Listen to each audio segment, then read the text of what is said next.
Тулдуур ангид хөдөлгөөний бодлогыг гэркэн бодох талаар авч үзэж байна. За манай улс орны хувьд эдийн засгийн хөгжил газар зүйн байршлаас хамаарч ачаа тээвэрлэлтийн зөнгөлөх хэсгийг адаа машинаар гүйцэтгэж байна.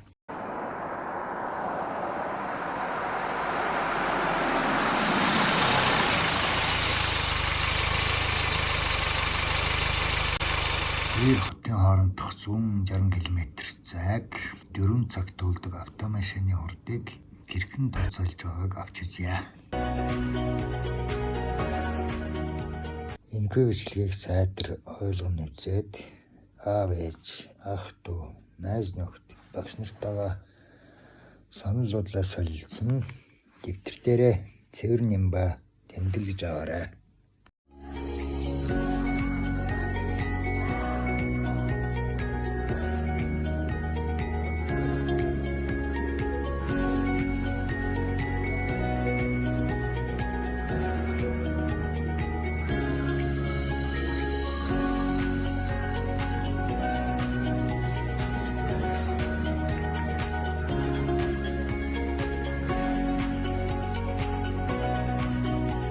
Таны хүүхэд өгүүлбэртэй бодлогоо бодож чадахгүй байгаад байвал таны хүүхэд бага ангийн агуулгаар тэр чигт ногт аваагүй байна гэсэн үг.